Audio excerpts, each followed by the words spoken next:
Hello and welcome back to Off Track Podcast with me, Dave Neal. This episode proudly sponsored by SAF Holland, well known for providing quality axles, suspension, braking systems and telematics to the truck, trailer and bus industries, and also proud title sponsors of JR Performance in the National Superstock Championship. In this episode, it's a huge welcome back to Honda Racing UK's 2023 Bennetts British Superbike champion, Tommy Bridewell. Before we get going, if you enjoy what we do, make sure you like and subscribe. And also, if you click the drop-down box below, you'll find the links to our Patron page if you'd like to help out on a monthly basis and get to ask questions of our guests as well. But that's enough from me. Let's get on with it. This is what you're all here for. Ladies and gentlemen, the superb Tommy Bridewell. Enjoy. Tommy Bridewell, Honda Racing UK. Welcome back to Off Track, mate. It's good to see you. I'm back on the pod. Yeah, it's been a while, hasn't it, Dave? So thanks for asking. It's been a bit going on, I think, since, what was the last time you were saying? Knockhill last year. Yeah, so, yeah, a fair bit's gone on, hasn't it, really, since then, but some good, some not so good, and yeah, I'm sure we can, tell a few stories along the way. The end to last season was incredible. Yeah. Carrying the number one plate. Yeah. And carrying it through last season and taking the fight to Kyle was epic. Yeah. Potentially more so than the championship winning season. Yeah, it's weird really because I don't watch the racing back anymore, sadly, and I don't quite know why. Saves me asking. Yeah. I ultimately, yes, I have watched bits and pieces that pop up on Instagram and stuff. 2023, I learned that because I'm, I was going to say bulletproof, certainly not the way of bulletproof. I'm very far from that, but I'm very calculated in tactical of what I let in and what I don't let out through my interviews and so on. And obviously it got cottoned onto. So 2023, I learned that actually I don't need to listen to other interviews. I don't need to listen to other riders speak or anything, because any given opportunity was negative.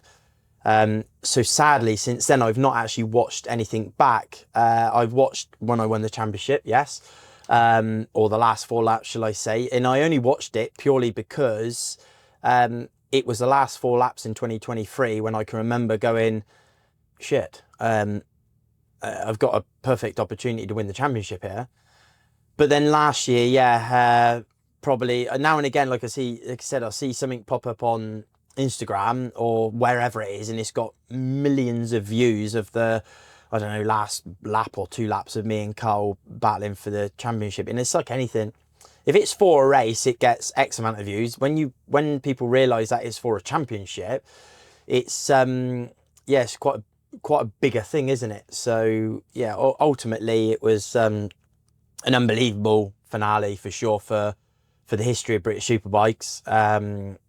Yeah, I'm sure it takes some bit. Or we said it with Hopper in Tommy Hill. Absolutely. And you think that'd never be beaten, and then comes along the battle between me and Carl. But it for sure, it's going to take some beating, I would say.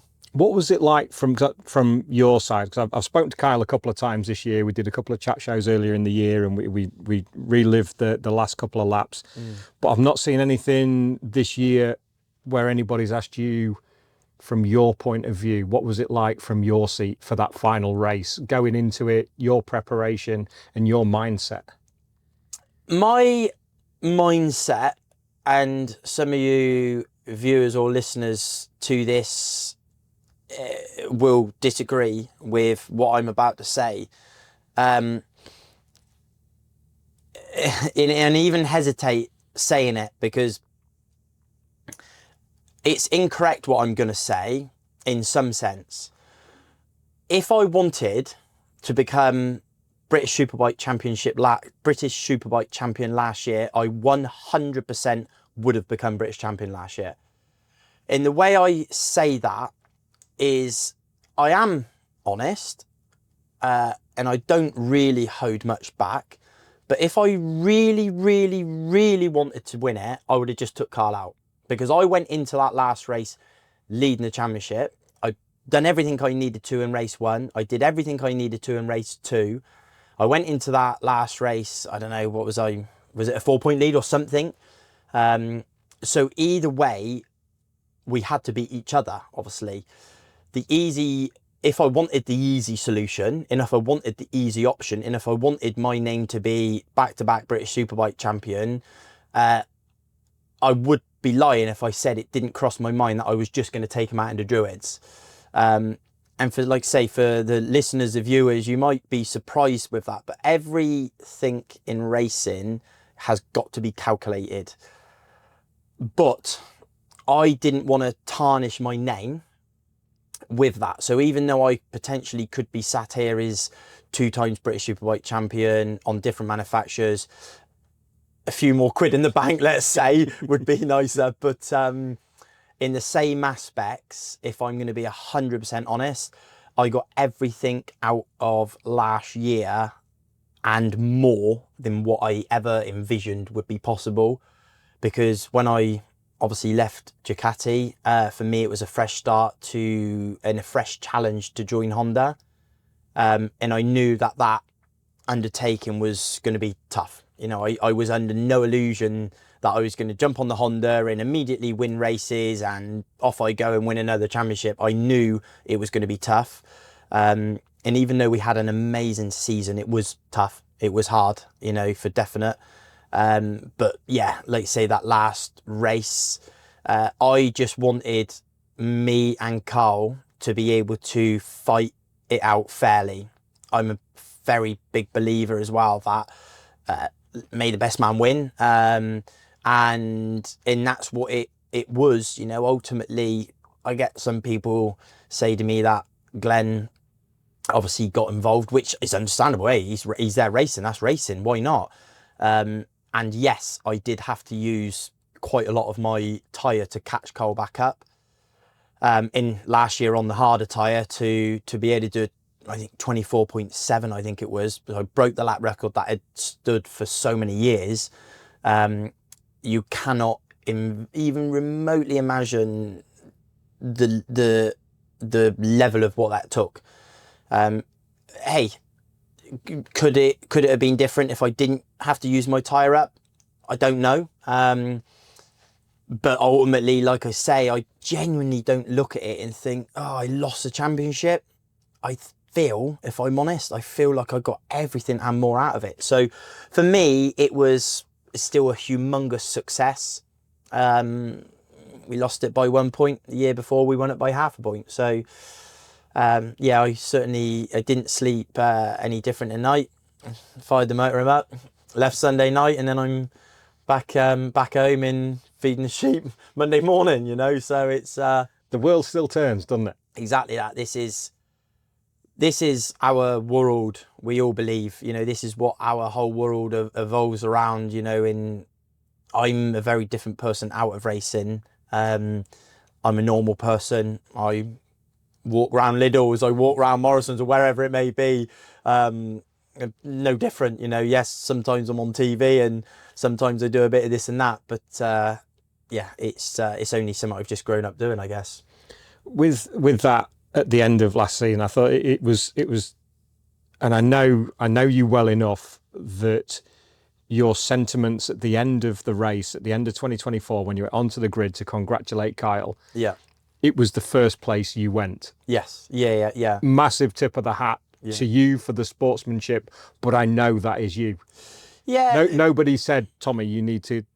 No, 100%. No, because just, hey, he it's hard to explain, you know, if you're a boxing fan or a football fan or whatever fan it may be, if the other boxer or the other football team or whoever beat each other, hey, well, that's that, you know. Would I be an AJ fan over a Tyson Fury fan? Yes, I would be. I love the story of Tyson Fury, but Tyson Fury is unbelievable. And I know they haven't fought, but, you know, he would probably beat AJ, if I'm honest. But yeah, so I got beaten by Carl, you know, and I'm not going to sit here and say if this and if that and the bike this and the bike that, or me this or me that. Bottom line is he rode just as good a race as what I did in that last race. And that's that. You know, it's why would I not congratulate him? He put a great, his dad, his family, lovely people, and they put a great season together. I'm probably just proud of myself in the respects that I don't have the entourage. I do everything. Obviously, I have my family around me, because I do, but I don't have my rider coach. You know, I don't have spotters out there. I don't have advisors. I just get on and do it myself, because you don't need all that at our level. If I'm honest, in British Superbikes, I'm not saying in Worlds or MotoGP you don't. You probably do, but yeah, I just do it off my own back, and it's just the way it is. Coming into 2025, it hasn't, I think it's fair to say, it hasn't been the season that you were anticipating. No. We've had a change of tyre compound. It's still an SC0, but the compound's changed a little bit. Yeah. Well, quite a bit for the Honda, Yeah. it feels. Yeah. And it feels like it's been the struggle bus Yeah. for Tommy Bridewell for 2025, which hasn't been entertaining to see. No, nor to be in, No. nor to the position to be in, nor to be around the environment, the garage. It has been difficult, and I say that with the greatest respect. But ultimately, we were at such a high last year that it feels like we're at such a low. It has been. So the team has found it difficult. I've found it difficult to understand why. Why can we not make the new tyre work like our competitors?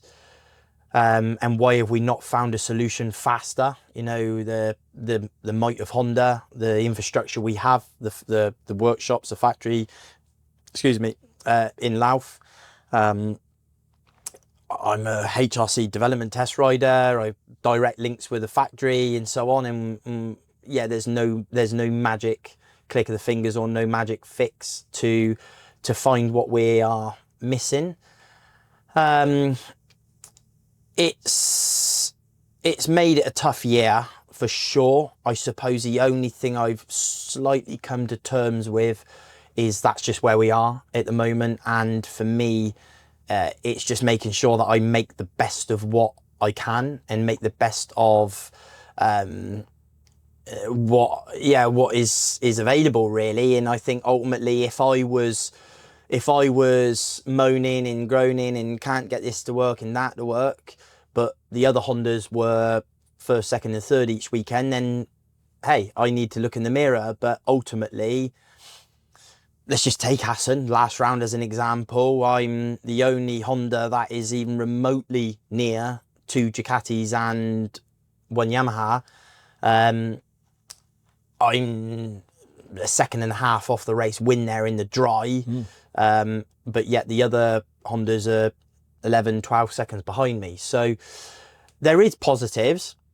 There's positives for me as a rider and me as my team. I would probably say Hassan, there was quite a big reshuffle in personnel within the team. So I was working with other people, and that made a big step for me for sure, because it's not all tyre. This year, my team from last year, shall we say, Chris Pike, who was my crew chief, is now head of the development team. And that was quite a big loss for me, because I built up and have a very good relationship with Chris. We talk a lot, and he's an extremely knowledgeable guy. Dry, but I love it. I love because he's just straight, you know, and I like to feel I am. So we would get from A to B a lot faster instead of dancing around it. So it was a big loss to me, that, and that's something I've struggled with as well. The tyre's not just the key factor, but it's certainly been the biggest factor that's hurt us this year for sure. With Pikey, you have to look in his eyes to see. Now, is he taking a piss? Where are we? Is he being serious, or is he? Where are we at with it? Is absolutely bone dry, but 100% a big loss for you for this season. And I think that from what I understand, that the personnel side of it has been so important. For me, yeah. For me, I'm a complex character. I think I've probably learned that a lot more about myself this year than ever before. Sorry to interrupt. Yeah, I need the right. It's important. Yeah, I need the right people around me, and I know a lot about technical stuff. I know a lot about racing motorbikes, about BSB, about bikes, and so on. So I know if I'm liaising with a crew or a personnel or whoever, and I'm not just saying, let's say me with Honda, I'm saying anyone, but if I'm talking to someone about something and they're trying to, let me say it, bullshit me, let's say, I can see straight through it. So yeah, I feel like I've realised that for me, I need to believe in the crew around me. They haven't got to be the world's best NASA engineer, let's say. They just need to be straight. You know, they need to be, hey, Tom, sorry, I'm not actually 100% sure, but I can tell you we will, and I will do whatever it takes to find that solution. That's for me is everything. Because then I work even harder to make sure that we get that solution. So, yeah, like I say, it's been an emotional roller coaster this season for definite. It's not what you were anticipating, but when you, the one thing that showed it for me was Cadwell Park. Yeah, because it was the win. Yeah, we knew you've got that in you. Yeah. At any point but this season it's needed the planets to align a little bit more for that to happen. But you could tell the frustration both in the post-race interviews and the podium. It's like, this isn't it, this isn't fixed. No, absolutely. It's always a privilege to stand on the top step of a BSB podium. Yeah, but your body language and your post-race said no, this isn't it, it's not fixed. No, it was tough, Cadwell, because from the outside, like you say, we come away winning a race, 2 podiums, or obviously third in the last race. Andrew had a strong weekend. Absolutely. So from the outside, I'm a bit more of a realist, and I know my feeling, I know my sensation on the bike. If I'm honest, the first race when I was chasing Brad, the first long distance race, I knew that I was so over the limit of the bike at that point. It was ridiculous. What I was doing was absolutely madness.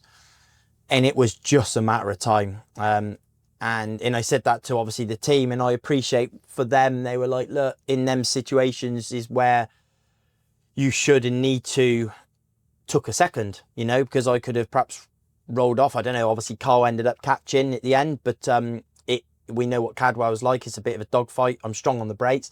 Would he have got past me? I don't know. Would I beat Brad? I don't know. But I can just tell you that at that point, for me to try and drag Brad back, it was unbearable pain almost. I can't even describe it. It's like, yeah, it's undescribable. But so I knew that the race win in the sprint race, I knew when I passed Andrew, got into second, I think it was, and I thought, right, I need to chase Brad because he was going to go.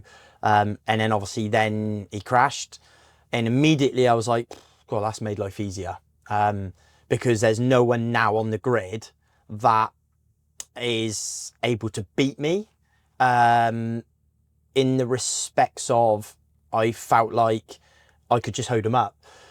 And then obviously safety car, anyway, won the race, but the emotion was the same. Yeah, the emotion was the same is probably what you're alluding to. Of it wasn't like I come over the line or the slow down lap or whatever lap it is, and I was jumping for joy. It was very much great, happy. And if I'm honest, I try to bring the emotion up higher to make sure that the team enjoy the moment more than perhaps me. But I am more of a realist where if I thought bloody hell, I've had to come from 15th, drag through, and I've won that race. I've got much more pace than everyone else.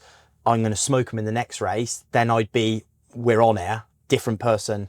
But because I knew the struggles were still the struggles, I knew the last race was still going to be the same scenario, really. That's exactly what I think. Yeah. Yeah, and it was, you know, I got stuck a bit behind Storm. Carl and Andrew had obviously got away at that point, and there was just zero I could do. And that's where I found it hard this year. No matter what, normally I would have a bit in hand where in a race, if someone's a second ahead or whatever, if I really dig deep, there's never a doubt in my mind that I would catch them, you know. I might have to use a bit of tyre, a bit of energy, whatever, but I would catch them. Where I always feel like I can't do that, you know. I can't pull them back, you know. It's and it's difficult to get my head around to understand why, but yeah, it's just where we are, I guess, at the minute. It feels like over the last sort of 23 and 24, 2025, you're riding harder from your point of view for what you have to do on the Honda this year than you've had to do the previous 2 years. You'll always give 100%, yeah, but it feels like you're giving 100% for not the rewards this year. Yeah, the hard bit is it's not physical. That's the weird bit. So when I get what you're saying, like for me, riding 100% is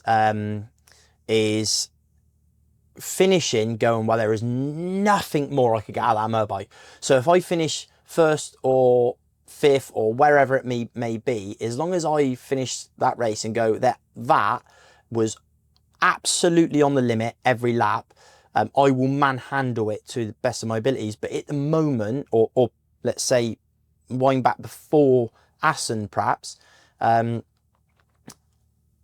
not got the feeling to be able to ride to that. So if I'm honest, I'm just sat on the bike and trying to just go as fast as I can. It's not hard. It's mad as it is to say. It's not hard. It's not physical within reason. The struggles for me is it's just difficult for me to find a way around it. I've tried everything, you know. I've tried everything, riding positions, in setups, in so on and so on and so on. But at the minute, it's I just can't find that sweet spot for me to be able to get the limit out of the bike into Assen. And then Assen was, even in the wet, was strong, but in the dry was probably the first race this year, in that last race where I finished fourth, and I come in there and I said to the team, I'm happy, because I'm telling you, no matter what, there is nothing left in that. You know, the setup, the bike, whatever, I got the absolute maximum out of it. And then I'm happy then, because then I know that I've rode to my best of my ability into the bike in everything on that given time. There's nothing more I could almost ask for. So yeah, it's weird, because like you say, from 23 to 24, let's say, the feeling I could ride with Phil, you know, but at the minute, I'm not able, even though we have the odd result, I'm not able to ride with the feeling, and that's where it's been tricky for sure. How do you see that with so from what you're saying now then, so the bike that's what we've got, boys. This is where we are now. We've got 6 races left. The bike is where it is. Let's go out there for the last 6 races and bring home as many points as we possibly can. Yeah, within reason, yeah, I would say. If I'm honest, it has to just turn into a test for us, you know, in truth. There's no point in me, I'm not fighting for anything. We're not going to win the championship this year, and we're not going to finish second in the championship this year. There's an outside chance that we can finish third in the championship this year. But if I'm honest, when you've been British Superbike champion, when you've fought tooth and nail like we did last year, third, fourth, fifth, whatever, it's all the same. It makes no odds to me, if I'm honest. There's no, I don't go home with any different smile on my face just because I've finished third. I couldn't care less, if I'm going to be brutally honest. And that's purely because all I'm interested in is winning. You know, that is it. I feel like for me, I put in so much effort. I dedicate my life, my time, and everything around my life is focused upon that. And that's where, you know, sometimes it's harder than other times. But yeah, like I say, for me, it's instead of thinking, right, we've got to try and finish third in the championship, in, you know, keep our nose clean and just, you know, pick the points up. Really, it's sort of win or bust sort of scenario, in the respects of let's try and find what we're missing with the bike. And yeah, and go from there, really. I think the hardest bit and the most frustrating bit is there is outside whisper that it looks potentially like they're now deciding they're going to bring the hard tyre back again next year, BSB, which fucks me off, if I'm honest. And I will say that word because it fucks me off, because we've gone from the highest of highs last year to then struggling this year with tyre. It costs Honda a stupid amount of money to try and design new links, new swing arms. We're working on new geometry. We're trying everything to get the bike to work with this softer tyre to try and catch our competitors, for them to now turn around and say, oh, actually, we changed our mind, we're going to bring the hard tyre back again next year. So now where does that leave us? You know, does it put us back it will put us back in a stronger position? Yes. But it's frustrating, I must be honest, because I sit here and say everything you've gone through this year. Yeah, exactly. Yeah. And yeah, it's as simple as potentially bringing back the hard tyre. It works better for the Honda, if I'm honest, and it caps our competitors slightly. So yeah, I did say to Stuart Higgs that if they're bringing this harder tyre back, they need to bring it back for just more than 1 year, because it's up, down, up, down, up, down. And I'm hoping, I don't know if that is the case, if they are definitely bringing it back or not. I think they were deciding, as we sit here now at Donington Park, I think they were deciding this weekend. So yeah, we'll see. See what comes. Yeah. For the efforts and the difficulties that it's been this year. Watching from the outside in, it's been a frustrating watch. Yeah. I can't imagine what it's been like from your position. How's the test side of things? As we sit here now, you're at Aragón last weekend in the World Superbike team, in the full team. Yeah. Which must have been a fantastic experience. I know you've done a couple of wildcards, but to ride alongside Xavi Vietti. Yeah, it's just an honour, you know, an honour. Whether I get drilled and I get slagged off in because we struggled within reason. It's only what the people on the outside see. You don't realise that actually I'm there testing swing arms, I'm there testing different links, I'm there testing so on. So even though I'm there in the factory team racing, let's say, which obviously I was, it was very crucial that I finished every race. I didn't crash the bike, and we generated as much data and information as possible. So that's what my role is. My role is British Superbikes, but also I'm part of the development team. So we're developing new swing arms and things like that. And Ika was out, and they asked if I would replace him. Look, I'm not going to sit here and lie. Obviously, ultimately, at the moment, it's not the strongest package on the grid. But when you were a kid and you're growing up, when I was watching Mick doing in 500 Grand Prix for Honda, when I was watching Aaron Slight, Colin Edwards on the Castrol Honda, or Joey Dunlop on the SP1, it's all Honda, you know, it's all factory from Japan. Whether we went and won all 3 races or we struggled or what the story was behind it, the bottom line is I was still asked to ride in the factory HRC Honda team in World Superbikes that has flooded with the Japanese from Japan, from Spain, from wherever, whether we did good or bad or whatever, it's still a privilege, an honour and a big tick for me to be able to do it and be asked to do it. Because there's a lot of riders that didn't get asked and wouldn't get asked. So yeah, I appreciate people on the outside would be like, yeah, but you did shit. But like I say, it's world level racing on a track you've not been to for ages, on a bike that never been to Aragon. You've never ridden Aragon before at all. No. So it was hard, actually. The circuit was a lot harder than I thought. A lot of people were like, oh, it's not too bad. I was chatting to Johnny Ray and he's like, yeah, it's only turn 4. That's hard. And I'm like, oh, okay, that's all right. We'll walk the track, there's turn 4. Anyway, it turns out for me, turn 4, 5, 6, 7, 8, 9, 10 was all hard. But do you know what? I was actually really happy because weirdly from turn 1 up to basically turn 9, which is what they call, what they call the reverse corkscrew. Yep. You then got the Marquez corner, the long left. I was really strong around there. Like I'm comparing everything to Xavi. I was really, really strong. Lap time wise, up to that point, I would lose maybe 0.3, 0.4 area on him, which if I'm honest, when I was on my own, if I knew if I could get him with someone, I would be all right. But I just struggled so much into turn 12 and coming onto the back straight, I was fine, but I just lost I don't know why, but just lost a lot of time down the back straight.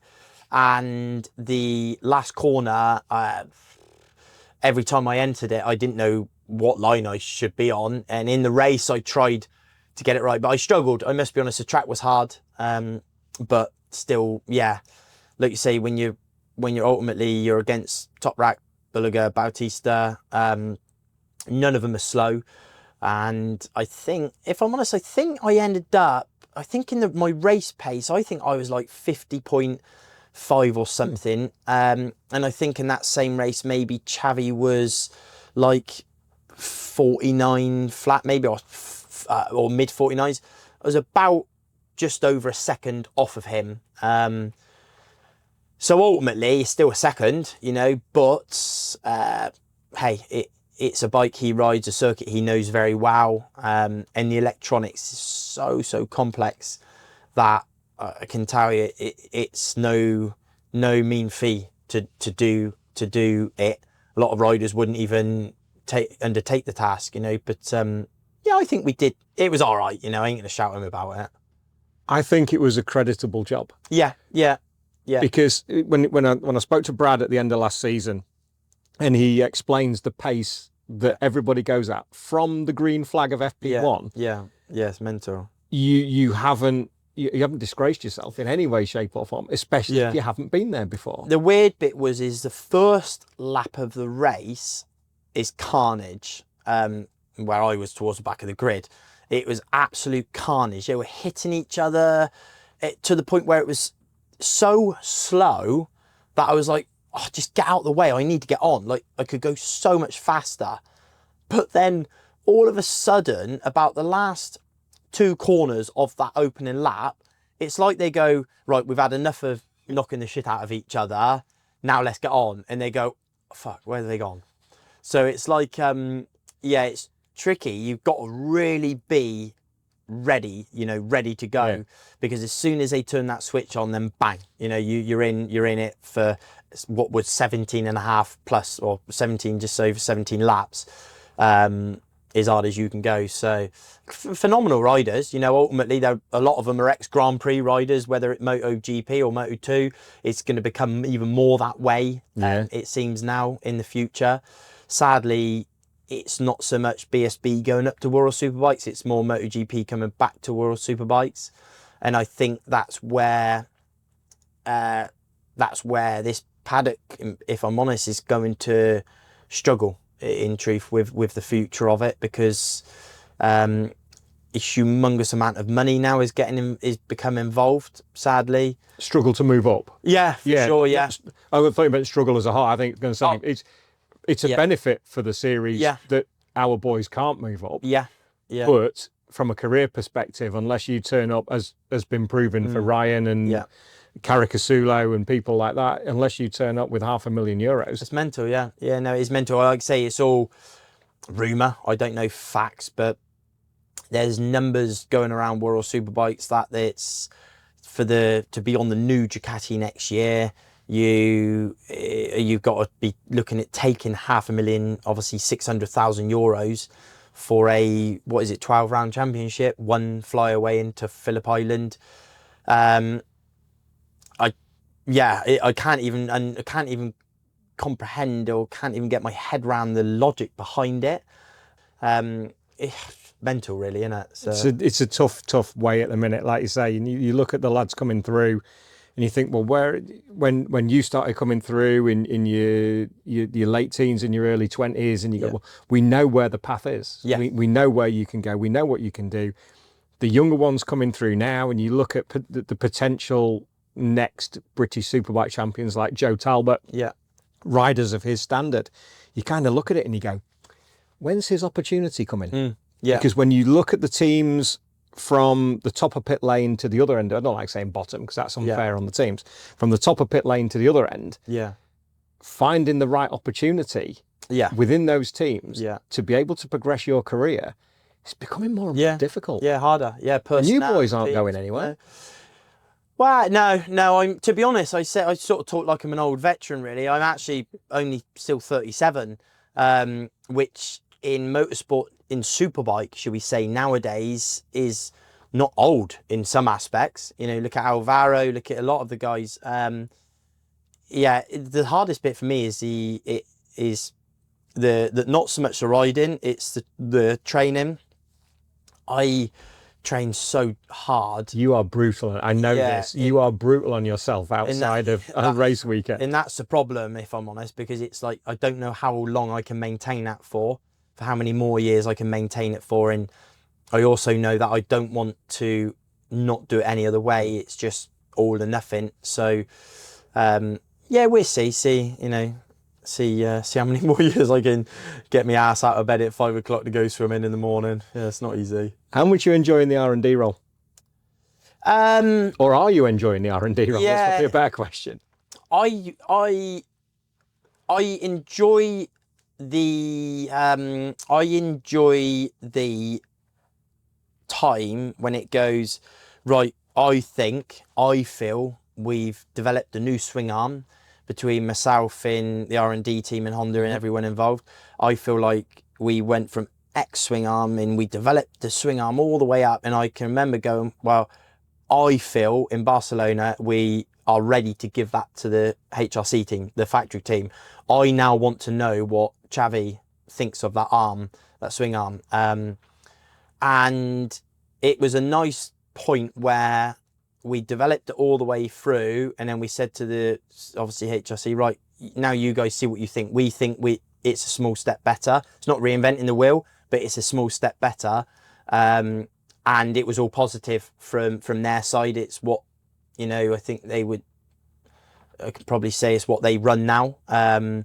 So for me as a rider, it's all down to my feel, my feedback to them.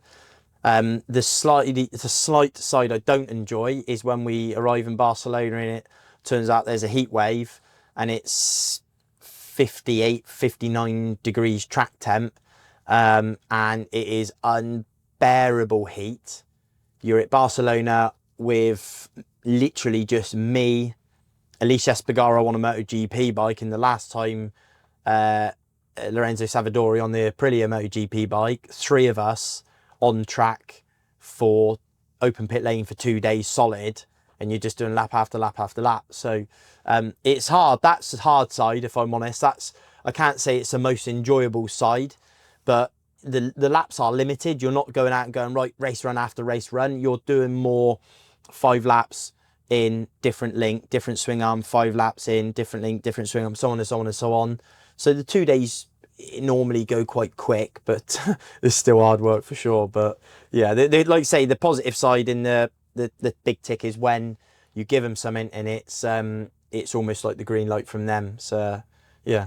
You've got a good crew around you in the R&D team as well. Good guys, yeah, really Some good. young guys in there with Tom Scott. Some old men like Johnny Eyre. Yeah, he's with a lot of on the youth podcast. experience. Yeah, exactly that. No, great guys. Honestly, really good bunch. I hope they would say. I feel like we all have a good laugh, if I'm honest, because you know they've probably used to working in more higher stress environments, and then I walk through the doors and. Yeah, the mature conversation goes from a mature conversation to absolute childish. But I think everyone normally has a smile on their face. So that's all that matters. See, we can forget that now. We've done we've done the formal bit. We've done the formal bit. When you were up on the Ixon stage back at Thruxton, you told me a story about post Brands Hatch when you went to Bath Hospital. Oh, what? And when suspected broken pelvis. Suspected broken pelvis. Thankfully, it wasn't. Yeah. But there was a fascinating character in that. Oh yeah, you want me to test? Yeah. So we turned up at obviously crashed at Brands and went to Med Centre, and they said, look, we think you broke your pelvis. We need to blue light you to local hospital. And I'm like, no, I think it's all right. And they went, you don't know that. We can see the X-ray, and let me have a look there. And I was like, nah, it's all right. I said, look, I can wait there on it, I'll be all right. And stupidly or not, I was like, look, I'll just get home and I'll go to Bath Hospital. And they went, right, okay, how are you getting home? And I was like, well, I got to drive the motorhome, haven't I? Well, you can't drive. And I'm like, well, we've got to. Well, and here we are in this beautiful motorhome as well. Yeah. It's not the smallest motorhome you've ever seen. It's stunning. It's the comfiest. So yeah, with the captain seat. Exactly. Yeah. It was actually the best thing for me to get back in, because Dad was like, no, I'll take the motorhome. Mum can drive the car back, and I'm like, no, I'll be fine. I'll get back. I'll see how I feel. Anyway, get back, and I don't know. We rocked up at home at 8:30, let's say, so it wasn't too late. And then I literally walked through the doors. I said to Stace, right, I better go to Bath just in case. If they feel that I've broken my pelvis, I ought to really go and get it double checked, because I wanted to get an MRI scan on it. Couldn't get an MRI. Anyway, so I went to Bath, and I was in the waiting area, and then went in, X-ray, come back out. And as we all know, this was A&E, sat there for hour upon hour. And then 2 police officers come through the door, and they had this guy straight out of prison in a jumpsuit, and just a very peculiar character. But just by fucking chance, who do they put him next to and sit next to is me. So most people would be like, oh, bloody hell, prisoner or whatever. And I was just so intrigued. I was just sat there going, oh, I've got so many questions I want to ask you. Right, I probably shouldn't be speaking to him. Don't do it. Shouldn't have. It's good. He was given, to be honest, the police officers a hard time, a very hard time. So I must be honest, I was getting frustrated at him for that, because they're doing their job. And I nearly said, look, mate, just shut up before I whack you. Because I thought I'm safe. I'm in hospital. Worst case, if he does get a good shot on me, or even with handcuffs, I've got the good people around me to, get me back going or something. Or worst case, I've got the police to say, look, please don't. But anyway, we sat there, and I thought, nah, I got to ask him. And so I said, all right, mate. I said, what have you been locked up for then? And then that was it. We just started chatting away. And anyway, long story short, he got 5 years for robbery, he said, but it was a very small robbery, he reckons. And then he started preaching, like the Americans in, I can see the light and all this. He started preaching and stuff. And I watch American programs, and I've always said to Stace, my wife, I said, I'd love to go to a church where they do the preaching. Have you ever watched it where they touch someone's head? And there's a miracle. Yeah. There's a miracle. And they just hit the deck. And I'm said, one day I want to go to America. Anyway, she's banned me because she's worried that I'll say or do something. And sure enough, this prisoner, started preaching. Yeah, it was just so funny. But The evangelists. oh, is that what it is? The evangelists. Evangelists. I'll have to Google that, YouTube it. But then so he went off. He went in to do whatever he was doing. He looked fine, if I'm honest. And then, I don't know, about 15, 20 minutes later, half hour maximum, another bloke comes in handcuffs, covered in blood, and he had obviously been tasered because he had just had like 2 taser things hanging out his back. But he was a lot quieter, so I didn't feel as comfortable asking him what had gone on. It looked like he'd just gotten a tear up, but weird for Sunday night. But A&E's a weird place at that time of night. Do you know, I honestly sat there and thought, do you know what? I could probably just come and sit in here for the odd hour now and again. Because then I got pushed through to another room, and there was an older chap, mental really, older chap that had been sat there in a wheelchair 7.5 hours. And I don't know why, but they all wanted to just start venting to me. And I won't repeat, obviously, what he said, but he was very British, shall we say. He was very anti-Labour, anti-Keir Starmer, but he made the whole hospital know about it. So I think he must have fought in the war years ago. But yeah, it was certainly an entertaining evening, I got to say. Oh, they're the kind of stories that we like. What last time we spoke, when we sat up at Knockhill with Ben Curry, who joined us at the time. Yeah. You told me then that you'd started reading a few books. Yeah. Have you carried it on?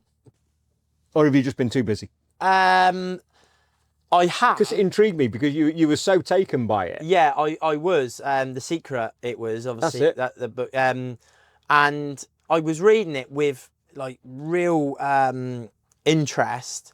And then, if you don't know, obviously, the book, The Secret, is basically about, let's say, manifesting positivity, and I do believe in it. I do believe in it for 100%. And there was just one part in this book that I thought, what a load of bollocks. Absolute load of bollocks. And it probably wasn't anything. It was maybe, I don't know what it was. And then I then put it down, and then I've only ever then really picked through bits and pieces, but I would love to have time to read a lot more and properly, but sadly time is just, I can't even, certainly at the moment it's been ridiculous. I think I had, what did we have? We had just before we were racing somewhere before Goodwood. So I was racing a weekend, then I had Goodwood, flew from Goodwood straight to Jerez to do a 2-day test for HRC, then straight from there to Assen straight to Aragón straight to here, and then here potentially I find out on Monday if I've got to go and do Estoril potentially. Oh yeah, 'cause that's next weekend, isn't it? Yeah, and then from there straight to Brands for the final round, and then Sunday night out of Brands straight back to Jerez to do the 2-day World Superbike test for the R&D team. And then from Jerez, I go home, and then for about 3 or 4 days, and then to Mugello for 3 days. Then I've got about a week off. I think I've got about a week and a half off. And then I've got a test at Alcaraz, maybe. It's just mental, honestly, it is. And that's slightly some of the trouble where you end up burning yourself out a bit. But yeah, it has been carnage. So I'd like more time to read, but there's a million other things. I get back Monday, and all of a sudden the grass takes a day to cut. It's just carnage. But it is what it is, isn't it? I agree. Literally make hay while the sun shines, because you don't know when retirement's coming. So you just take everything you've got coming now over the next few years, and enjoy it. Yeah, 100%. 100%. So speaking about mowing the grass and making hay while the sun shines, what's going on the farm? What's going on the farm, mate? Yeah, what's the latest? Hay's been shit this year, hasn't it? It's mental, really, because it was such a dry year. Just hard work. So to be honest, we've just been, I can tell you the story actually now, because funny enough, as we sit here today, I've just had a big case, case approved from the local planning side of things. I'll go on to that in a minute, but the long and gist of it is sheep's good. One of them, Phoebe, actually, funny enough, got stuck the other day. I think I said to you on the Ixon stand, maybe I get a phone call. Stacey's like, oh, there's only 3 sheep in the field. And I was like, okay, be all right. They'll be around somewhere. Anyway, Phoebe, they are fat. And we've got their shelter. Then you've got, obviously, the stock fencing behind it. Decided that the hedge looked more tasty behind the hedge, that they hadn't mullered. So she had wedged herself, but instead of trying to get back, she just carried on wedging herself even further in, but eating her way along. So then I get a phone call off Stacey saying, you need to come back, come down the field because Phoebe's stuck. And I'm fucking telling you, I even thought I was going to have to get the JCB telehandler to just drag her out, just pull her out. But yeah, so save the sheep. So yeah, but part of that, it's all been good. But I've had a bit of a planning matter at hand. Go on. The market, and I will say it because if I'm honest, hey, the cat's out the bag. Market Lavington Parish Council do not like me. And one of the Wiltshire councillors, I won't name names again because I'd probably end up in the shit for it, but one of the Wiltshire councillors also does not like me one bit. So we put in planning to build a barn, a lambing shed. As every good farmer does, you need a lambing shed and a hay store. And as every good farmer does, you realise that you don't actually need that. What you need is a very large motorcycle workshop with a mezzanine floor and a nice big gym over top, and my wife's dog grooming business. And as every good farmer realises, that there is such thing called retrospective planning, which luckily for me exists. So I had to go down the route of a retrospective because I built the building as per planning and realised that actually I didn't need that and I needed what I've got. So, oh, naughty me, I should have asked permission. Now I'm going to have to get retrospective. So that's what we've done. We then put in for new planning, retrospective. We then had to obviously submit it, which council then go to put it out to the parish council, Market Lavington Parish Council. And then that was that, all fine. We then go to the parish council meeting, me and my wife, and because it's worth us going, listening, seeing what the general village view is and the councillors and so on. It was voted upon when we were there, no objection. So for people that don't know, the parish council, let's say they all have a legal position, if you like. They can get in trouble if they go against what they should be or whatever. So it's not just a flippant load of villagers talking crap in a room sort of thing. We were there, no objection, no problem, all good, fine, cool, spot on. It then gets reported back. So we leave, we then leave. For them, they didn't realise that there was someone in the room that I knew that was there for the whole evening. So we then left. And as we left, about 10 minutes later, one of the Wiltshire councillors come in and says, oh, what was the outcome with the planning matter? And they said, oh, no objection. And he said, I want it re-voted on. You need to object against it. You need this, you need that. And they said, well, we can't. We've voted. It's a done thing.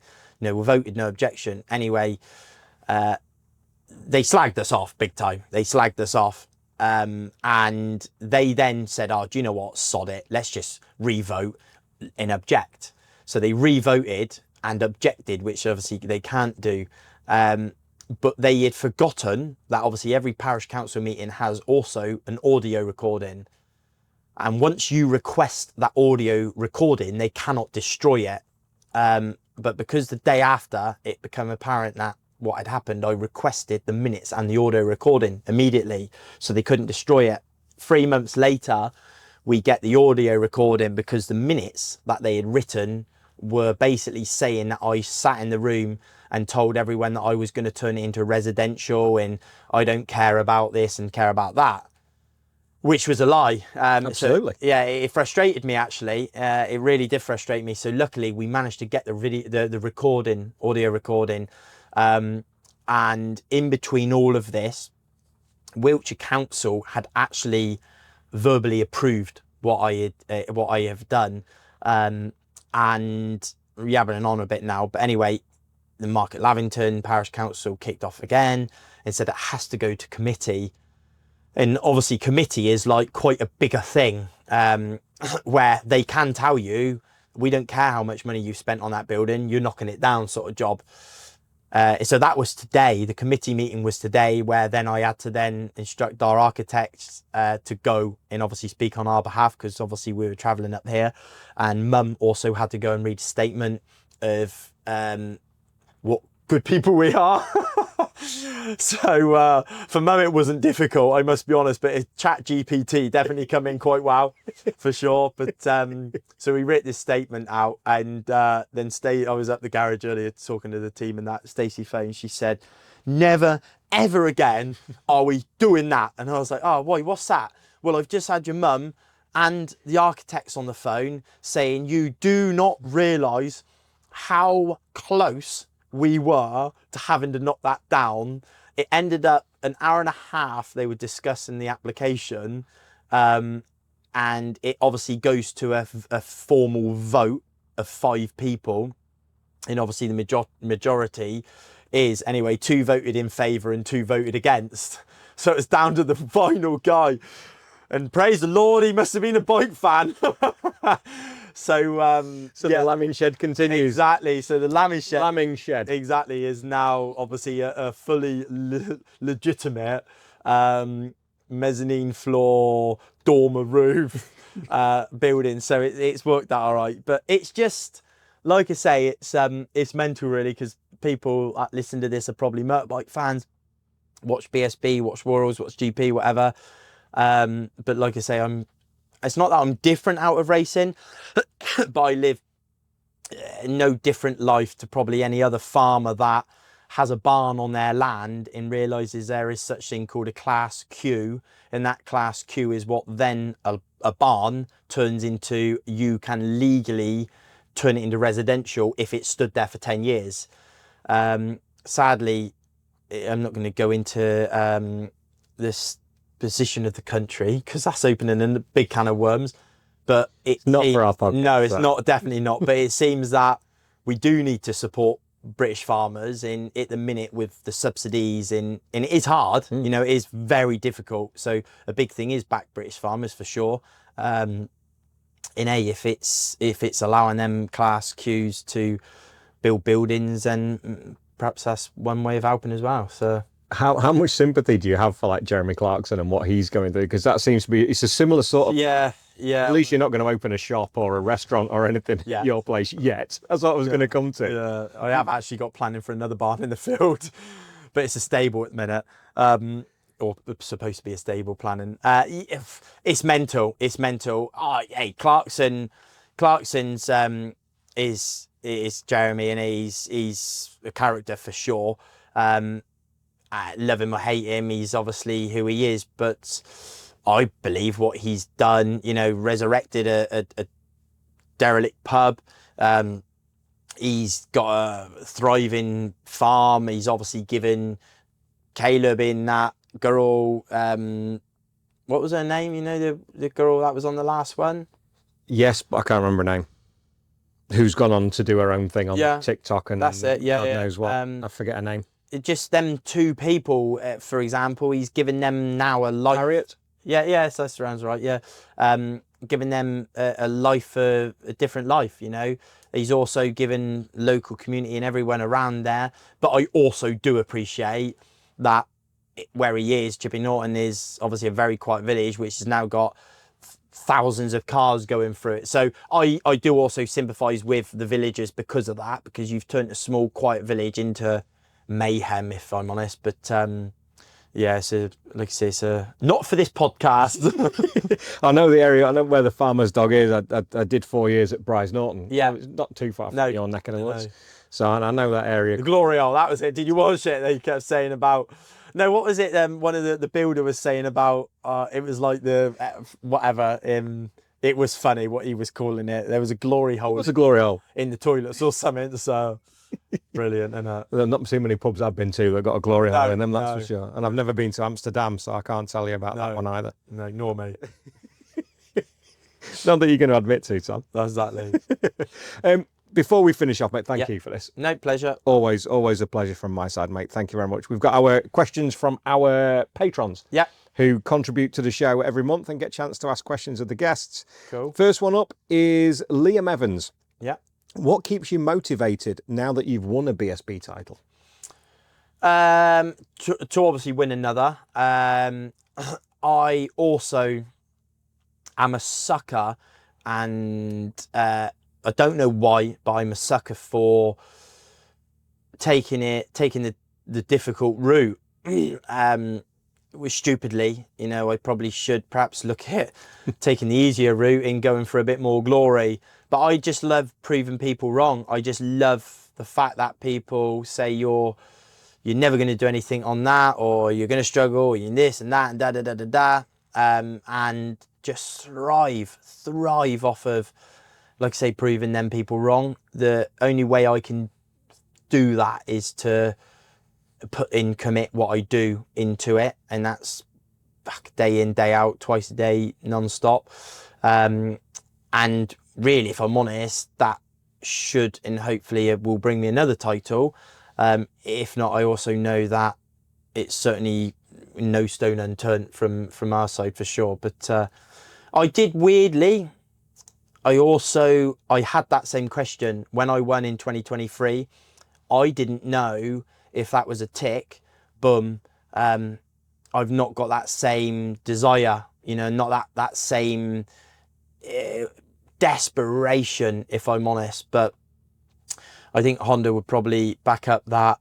I've been a slightly frustrated character in the garage, and it's like I've always said to him, it's only because all I want to do is win. I want to put Honda in on the top. I want to win every fucking race if I can, which isn't realistic, but it's what you have to strive for. Why would you go racing otherwise? Exactly. Of course, why not?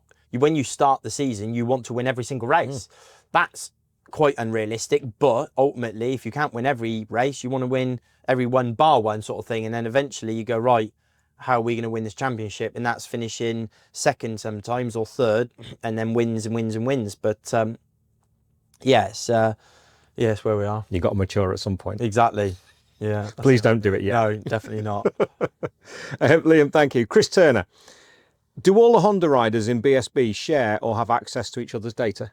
No, sadly, it's, I say sadly, it's obviously what Ducati do. It's common knowledge that in Ducati, in World Superbikes, there's, if you have a Ducati technician, they turn up with a super laptop, shall we say, and you can see exactly what every Ducati rider set up and how they're riding the bike in all of it. It makes a big thing. And I believe it's probably why they are so strong, because it's like, for example, in what is there in World Superbikes, 8 of them, 7 or 8 of them, it's like, and the same in MotoGP, it's like 7 against 1 sort of thing. So no, we don't in BSB, if I'm honest, but should we? Would you be able to pick something up? So if you and the next best Honda in Josh, yeah, you run Öhlins, he runs K-Tech, yeah, would that be a massive issue? Because I think most of the Ducatis run the same suspension, don't they? And it's obviously it's a major component part. Yeah. So would there be something you could glean from it, or there would be some crossovers for sure, but it wouldn't be quite as black and white. The way the K-Tech works to the Öhlins is quite different, but you can dissect enough of it to kind of, if you know what you're looking at, to kind of make ends meet of it, really. That's a Chris Pike job. That's Exactly. ones and zeros, isn't it? And squiggly lines that's their and job, all that kind of definitely. thing. Would you ever become a team manager? Or is it tractors and sheep once you hang up your leathers? I would for sure, because I feel, who asked that question? You didn't say that. Chris Turner. Oh, Chris Turner again. Okay. Sorry, yeah, it was the second one from Chris okay, Turner. no My worries. bad. I would, because I feel there's a huge amount, what I understand, how riders, how team, personnel, bikes, everything work. There's a lot of areas that I feel I could make better within teams and stuff. But yeah, we'll see. You know, it's something I wouldn't discount. If I'm honest, I want to continue racing for probably another 2-3 years, I expect, maybe. And if I'm still competitive enough, and like I said earlier in the podcast, if I'm still able to put in the same commitment in drive as I am now, then I'll just keep going. It's like anything, the day when I don't want to, and I also go, oh bloody hell, I finished 7th. Wow, that was good. Then yeah, that's not where I want to be for sure. I'm all in or I'm out. So yeah, I'm all in still for a minute. It's good. Long may it continue. Yeah. Chris, thank you for that. Craig Lowe, what's been your biggest specific frustration point during the season so far? Biggest specific would be the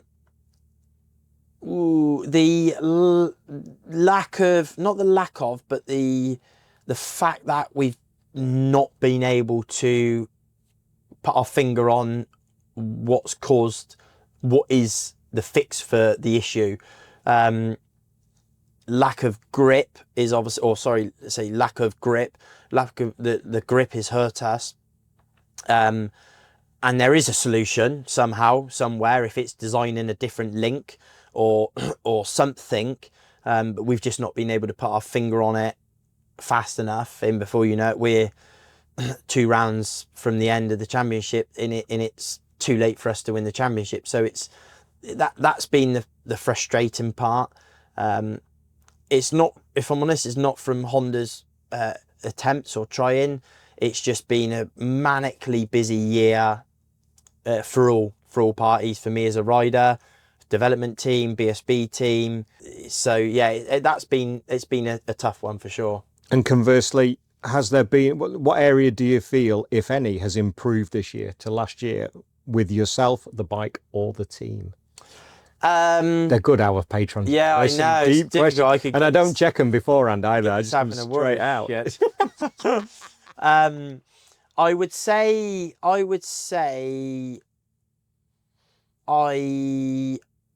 what am I most disappointed in is... No. It's as a positive. What's improved this year to last year with either you, the bike, or the team? So it's the reverse of the previous question. Yeah, I would say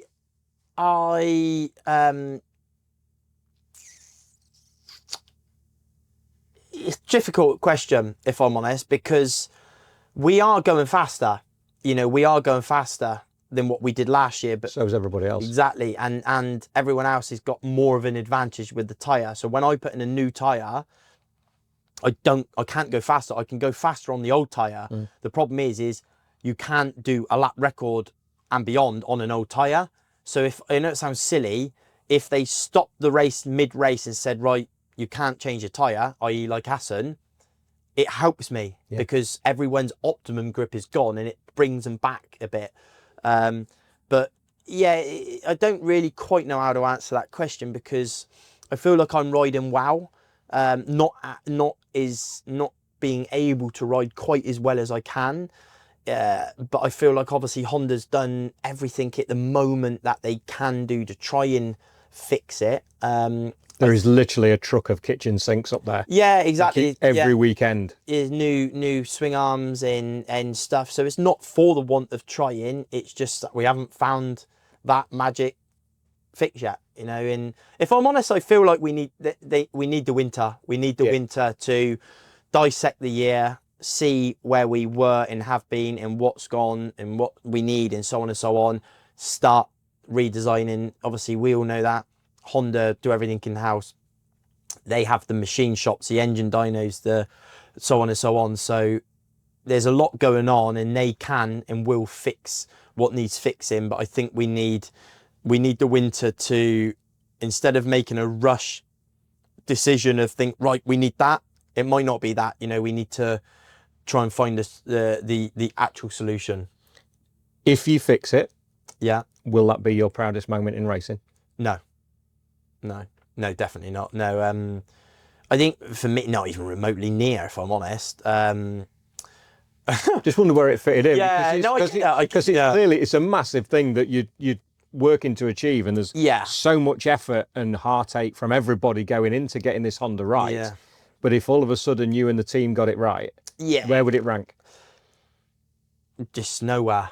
Just part of the job. Yeah, basically. Yeah, and I don't say that in a. Mate, I'm sort of saying it's not a flippant thing. No, I'm sort of probably could come across that. I'm like, no way. It's just a fact that in my career I've had some extremely proud moments of teammating with my brother, or becoming British champion, or winning my first race at Cadwell, so on and so on. That, if I'm honest, I expect Honda and I expect me to fix it. Yeah. So because I expect it, it's like, well, like you say, part of the job. Part of the job. That's what we should just wonder where it fitted in. Yeah, interesting to where it fitted in. Thank you for that, Craig. Simon, we've only got a couple more. Simon Breeze. When arriving at a BSB circuit, is there a priority or order in which you and your team work through to obtain the best possible setup? And are you able to offer some specific examples? Yeah, it's been difficult this year, because what's also hurt us slightly is that we're so limited to the tyre allocation, that you have to run, you can only get 2 tyre stickers, and that is for FP1, FP2 and FP3. And obviously, as we know, FP1 and 2 count to get straight through to Q2. Not this weekend. Well, no, exactly. It's changed this weekend. We've actually got a proper, for those that aren't aware, we've got a proper FP2 now, 30 minutes, 35 minutes, I think, something like that. And then it goes straight into then pre-qualifying. Yeah. So you've now got 2 dedicated sessions to find your window. Exactly, yeah. So let's say this weekend, now it's slightly different. I'll use the FP1. There's no tyre allocation, so you can use as much as you want. Let's just say, hypothetically, this weekend it looks like the weather's going to be a bit intermittent, so that will change a plan. But if the weather was more consistent, I would look to be using FP1 as a session where I would go out and in. I'd probably go out, do a 5, 6, whatever lap run, get up to speed, get my head around the track, a feel for the bike. If I feel okay, I might do a few more laps. If I feel there's some key areas that already are holding me back and we can improve, I'll then come in and I'll do 2 or 3 or 4 in and outs, you know, again, 5 lap run in again, and then maybe towards the end, a new tyre or new set of tyres to then see where we're at. And then the view would be to then go into FP2, which is a 30-minute session. If I'm happy with the bike, or we're in a window close enough, I'll probably then look to do a race simulation, because for me, the race simulation, ultimately, that's all we're working for. Or towards the races, so that's what we need to make sure we're ready for. And then, like I say, then they've got a red flag, or sorry, checker flag, and then a 25-minute pre-qualifying thing. So then, after all of that, it's another new set of tyres for that session where you have to use a sticker, tyre sticker, and that's pretty much, if I'm honest, it's a qualifying session, 25-minute qualifying session. It doesn't need to be 25 minutes in truth. But yeah, so it's we will make a plan for sure. It's just weather dependent this time of the year. If it was if it was in the middle of the year, it would be a bit more of a right, let's make a plan Thursday, and that would normally be what happens. But I think Storm Anna, is it, or something coming through? Looks like she's going to cause a bit of a stir. So let's see what happens. Thank you for that, mate. Cheers for Simon Breeze for that. Gerald, tell us, if you could change some rules at BSB, Oh, fuck me, how long we got? Fucking now. I told you I don't look at these before. Yeah.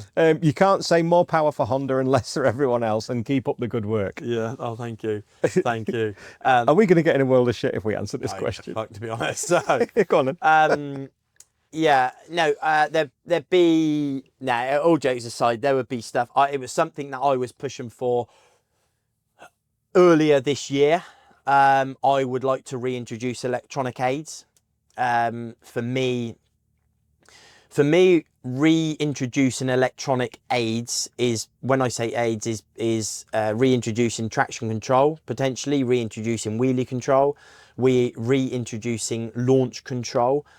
It's all Motec still controlled. I'm not saying change from Motec to something else, because I think Motec's a good fair platform for everyone, but it's all capable. Motec's more than capable of running that. I would like to reintroduce it purely because at the minute, British Superbikes, the rules are no electronics aid, no electronic aids. We get zero help. It is all down to the rider. The bikes are getting faster. The bikes are getting harder to ride. We're talking 240 horsepower, 168 kilogram motorbike. You're very often getting faster and faster and faster, but our tracks aren't getting bigger and wider, which again is partly why they changed the tyre. I thought the idea was change to the harder tyre to slow it down a bit, which it did, and then they bring the soft tyre back, which didn't make sense because it then brought the pace back up again. My idea of bringing electronic aid back was, if we're going to continue to ride these fucking fire-breathing animal motorbikes, let's try and make it a bit easier and a bit safer. And also, my idea was it allows the super stock 1000 guys. So like you said earlier in the podcast, Joe Talbot, young lad, strong rider, really good rider. He rode a Honda super stock 1000 last year with kit electronics. That kit electronics has wheelie, traction, launch control. It is an unbelievable system, unbelievable software. He has that. He has all of that on his super stock bike. For him to then get on a Superbike, which is faster and no electronics aid, it is such a humongous wake-up call. And a lot of them cannot do it. A lot of them cannot get their head around it. And that's why you now see the super stock 1000 guys aren't able to make the step into British Superbikes, because they cannot, they've been spoiled, shall we say. And then also, subsequently, when I then go and do development riding or World Superbikes, it's very difficult for me to go from zero electronic aid to go into World Superbike and going, right, now I've got everything. I've got wheelie, TC, engine brake, exhaust valves. I've got every electronic aid. And I don't really, if I'm honest, it's so hard for me to benefit from them, because I just can't. I feel I use the rear brake too much on the World bike, and it hurts me. But I did put it to Stuart, and it was met with a bit of resistance, shall we say. But I am a firm believer that's what it needs, you know, and I'm not digging anyone out by saying this, because we're all entitled to our own opinions. Absolutely. You know, and I don't feel like I'm remotely discrediting the series. I think Stuart, his team, and MSVR, British Superbikes, do a phenomenal job. The bottom line is when I arrived at Aragón, I'm not joking that there is a handful of fans there, like a handful of people.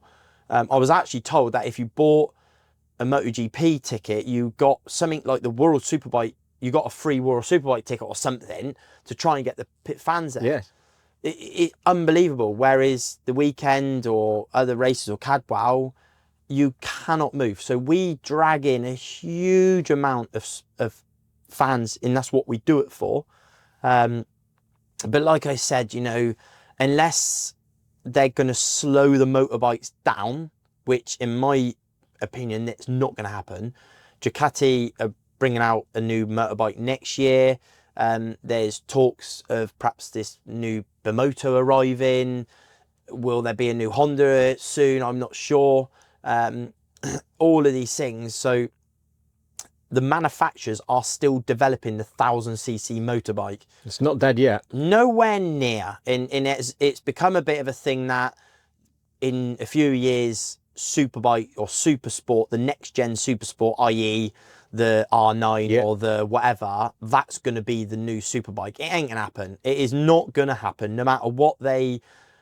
I've said this to Stuart, nowhere near. And that's my opinion. And like I say, I would say this to him, and I have said it to him, but that's just what I feel would help. Yeah, but it ain't gonna happen, is it? Sadly, and it is sad, and I feel like it would be the biggest step for BSB.